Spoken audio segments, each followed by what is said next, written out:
तर राज्यघटना आणि लोकशाहीची थट्टा सुरू असल्याचा आरोप करत निषेध व्यक्त करण्यासाठी ज्येष्ठ सामाजिक कार्यकर्ते डॉक्टर बाबा आढाव यांनी उपोषण सुरू केलंय। आज त्यांच्या उपोषणाचा तिसरा दिवस आहे। महात्मा फुले यांच्या पुण्यतिथीचं औचित्य साधून गुरुवारी महात्मा फुले वाडा इथंच त्यांनी आत्मक्लेश उपोषण सुरू केले। वयाच्या 95व्या वर्षी ते उपोषणासाठी बसलेले आहेत। त्यांच्या उपोषणस्थळी राष्ट्रवादी काँग्रेसचे शरद पवार हे पोहोचले होते आणि त्यांनी तिथे त्यांची भेट घेतली। तसंच बाबा आढाव यांच्याशी ईव्हीएम संदर्भात चर्चाही केली। निवडणुकांमध्ये पैसा आणि सत्तेचा गैरवापर झालाय, राज्यातील लोकांमध्ये अस्वस्थता वाढली आहे असं वक्तव्य यावेळेला शरद पवारांनी केले। आणि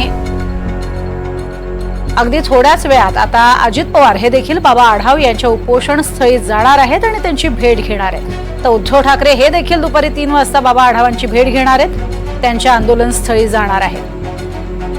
अधिक माहिती घेऊयात रेवती हिंगवे हिच्याकडनं। रेवती, एकीकडे आपण पाहिलं होतं की शरद पवारांनी आज भेट घेतली आणि या भेटी दरम्यान एक जन आंदोलन उभं करावं अशा स्वरूपाचा सल्लावजा इशारा किंवा सूचना ही बाबा आढावांनी केलेली होती शरद पवार यांना।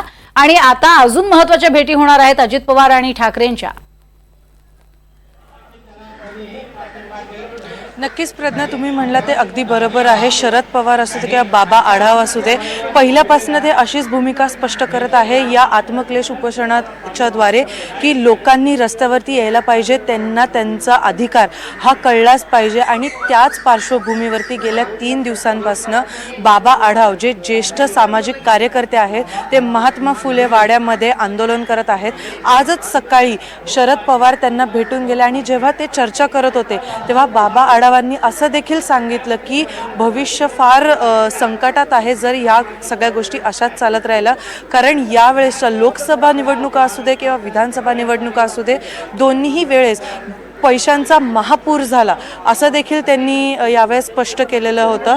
आणि त्यांनी असं देखील सांगितले की या आंदोलनानंतर ते सत्याग्रहाचा मार्ग पकडणार आहेत आणि त्या मार्गातून ते त्यांचा हक्क मागणार आहेत। खरं तर त्यांची अशी देखील भूमिका राहिलेली आहे की संविधानाचं किंवा लोकशाहीचं वस्त्रहरण होत असल्याने हे ते आंदोलन करत आहे। आपण जसं इकडे बघू शकतो की वेगवेगळे लोक इथे दाखल झालेले आहेत आणि ते इकडे बाबा आढावांना त्यांची संमती देत आहे किंवा त्यांच्या बाजूनी एक आवाज उठवत आहे। इथे आपल्यासोबत काही लोकसुद्धा जोडले गेलेले आहेत, काही तरुण देखील जोडले गेले आहेत। आपण त्यांच्याकडनं जाणून घेऊयात। दादा, तुम्ही आज इकडे आलेले आहात, बाबा आढाव जे आंदोलन करतायत त्याच्याबद्दल तुमचं काय म्हणणं?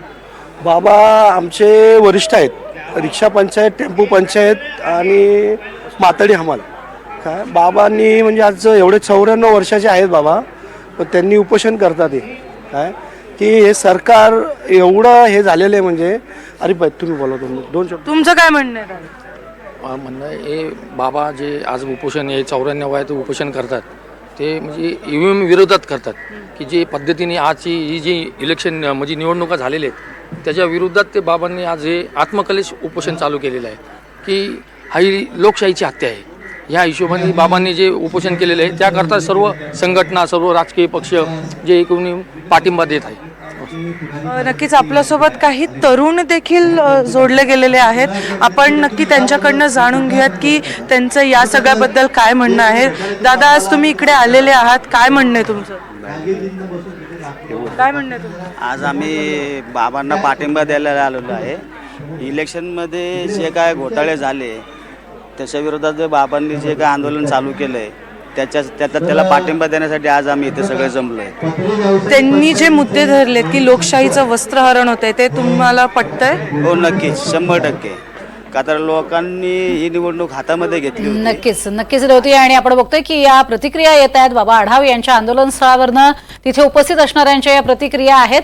आणि सध्या त्यांचं आत्मक्लेश आंदोलन सुरू आहे। थोड्याच वेळात तिथे अजित पवार येणार आहेत, ठाकरे देखील त्यांची भेट घेणार आहेत। तुर्तास धन्यवाद रेवती या माहितीसाठी।